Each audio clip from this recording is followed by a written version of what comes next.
Alright guys, welcome back to my channel. आप देख रहे हो स्पूकी स्टोरीज हिंदी और आज की स्टोरी रियल लाइफ एक्सपीरियंस पे होने वाली है। So without wasting time let's get started.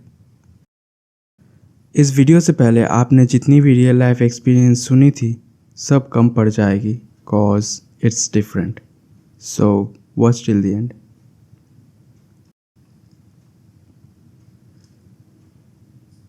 ये एक पर्सन की खुद की स्टोरी है जो कि एक हॉस्पिटल में एडमिट थी तब उनके साथ घटी।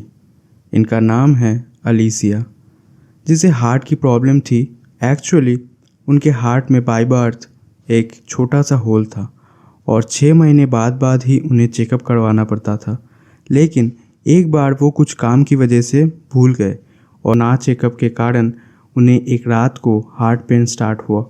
बहुत पेन की वजह से वो हिल भी नहीं पा रहे थे, पर किसी तरह वो अपने आप को संभाल के फ़ोन की तरफ आगे बढ़े और फिर फ़ोन से एम्बुलेंस को बुलाए। 5 मिनट बाद जब एम्बुलेंस आई तो अलीसिया बेहोश पड़ी थी अपने रूम में। एम्बुलेंस वालों ने रूम का दरवाज़ा तोड़ के अंदर घुस के अलीसिया को ले गए हॉस्पिटल। अगले दिन जब उसको होश आया तो वो अपने आप को हॉस्पिटल के बेड में पाती है। अगले कुछ मिनट के बाद डॉक्टर उन्हें आकर ये सब बोलते हैं और 2 दिन का रूटीन चेकअप के साथ बेड रेस्ट का बोलता है। तो अलीसिया वही बेड को 2 दिनों के लिए बुक कर लेती है बिकॉज़ घर में उनका कोई नहीं था देखने वाला, तो उन्होंने यही करना बेहतर समझा। अलीसिया के बेड के पास एक छोटी बच्ची भी एडमिट थी। वो बच्ची किस डिजीज़ का शिकार था वो उसे नहीं पता, पर उस बच्ची की उम्र कम से कम 6-7 साल होगी और वो किसी से बात नहीं करती थी, चुपचाप रहती थी। नर्सेस भी उसके पास ज़्यादा नहीं आती थी। एक बार अलीसिया ने उससे उसका नाम पूछा तो जवाब में वो बच्ची ने मुंह दूसरी तरफ करके सो गई। अलीसिया नाराज़ हो गई और वो भी सो गई। अगले दिन अलीसिया का डिस्चार्ज था। वो जब उठी तो देखी कि वो बच्ची अपने बेड में नहीं है। तो उसने नर्सेस और डॉक्टर्स से पूछा तो उन्होंने बताया कि वहाँ तो कोई भी नहीं है, वो बेड खाली पड़ा है 7 महीनों से। अलीसिया का होश उड़ गया। उसने तुरंत रिसेप्शन जाके अपना डिस्चार्ज ग्रांट किया और लास्ट एक क्वेश्चन पूछा उस बच्ची के बारे में। रिसेप्शन की लेडी अच्छी थी तो उसने डिटेल्स दे दी और बोली कि उस बेड में एक पेशेंट था मेरी नाम की, जो 7 साल की थी, जिसे कैंसर था और उसी में उसकी मौत हो गई।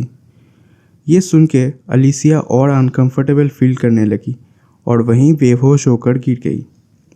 शाम में जब उसे होश आया कि उसे सेम उसी बेड में रखा गया है और सेम एज वही लड़की उसके अगले बेड में सो रही है। उसने डर में आकर अपने हाथ का ड्रिप तेज़ी से निकाला और दरवाजे की तरफ भाग गया। जब वो जा रही थी तो उसने नोटिस किया कि उस लड़की का कोई भी फेस नहीं है। पूरा काला पड़ा था और अंधेरा भी था तो कुछ दिखाई नहीं दे रहा था। जब दरवाज़ा खोला तो अलीसिया ने देखा कि वही लड़की उसके सामने खड़ी है। अलीसिया जल्दी में पीछे गिर गई और चिल्लाने लगी। यह आवाज़ सुन के एक नर्स भागी आई और देखा कि अलीसिया नीचे गिरी है और उसके हाथ से खून बह रहा है। तो उन्होंने जल्दी से उसे बेड में लाकर बैठाई और उसे शांत करने लगी। कुछ देर के बाद जब वो शांत हुई और ये सब बोली तो वो नर्सेस, तो वो बच्ची ऐसी दिखती है, बोलते हुए उसने बेड की तरफ इशारा किया तो वही बच्ची बेड में बैठी हुई थी और उसके बाल मुंह के ऊपर थे। उसका पैर पीछे की तरफ मुड़ा हुआ था। ये देख अलीसिया जब अपने पास बैठी नर्स की तरफ देखता है तो वो पाया कि वहाँ कोई भी नहीं है। अचानक अलीसिया नींद से उठी और अपने आप को हॉस्पिटल के बेड में पाई और देखा कि पास में वही सेम नर्स बैठी थी। तो उसे लगा कि बुरा सपना था और मूव ऑन कर गई।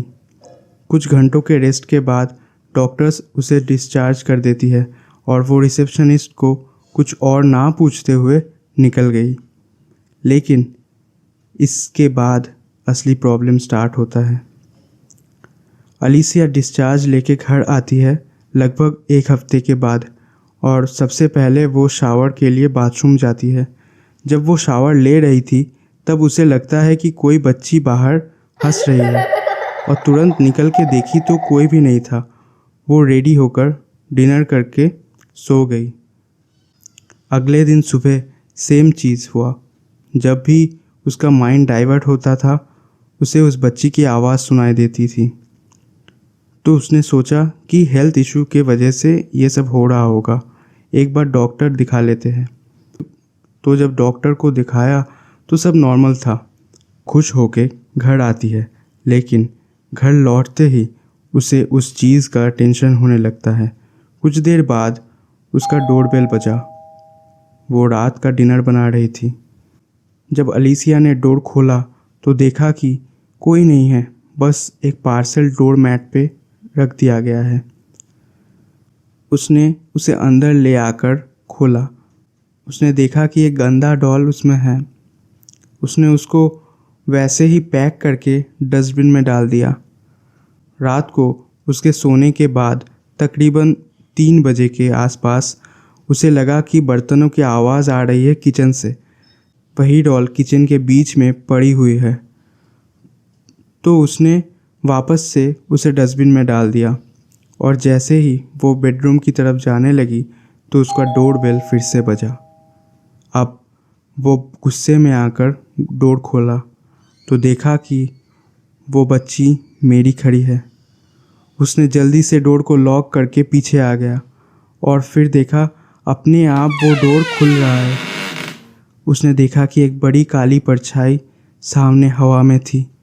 उसका बॉडी टोटली सड़ा हुआ था, लेकिन कोई भी स्मेल नहीं आ रही थी। अलीसिया डर गई और पूछने लगी, मैंने क्या किया है? मैंने तुम्हारा क्या बिगाड़ा है? मुझे छोड़ दो, मुझे जाने दो। ये बोलते हुए वो पीछे बढ़ने लगी और बेडरूम में आकर अपने आप को लॉक कर ली और बेड में जाकर चादर ओढ़ ली। उस रात को उसे ऐसा लगा कि वो परछाई उसके सामने बैठी हुई है और उसी को एक नज़र से घूरे जा रही है। अलीसिया को उस रात नींद नहीं आई, पर वो चादर नहीं हटाया और सामने की तरफ भी नहीं देखा। कुछ देर बाद उसे नींद आ गई और वो सो गई। आज डेट है 2 मई 2019। वो मुझे आज भी परेशान करती है। मुझे मरना है, लेकिन मैं मर नहीं पा रही। मुझे नहीं पता मेरी मौत कब आएगी, लेकिन मैं चाहता हूँ कि वो जल्दी आए। ओके गाइस, ये कहानी आप लोगों को कैसी लगी कमेंट्स में बताना। वीडियो पसंद आई हो तो लाइक करना, शेयर करना अपने दोस्तों के साथ और सब्सक्राइब करना। मैं मिलता हूँ नेक्स्ट वीडियो में। Till then keep watching and peace out.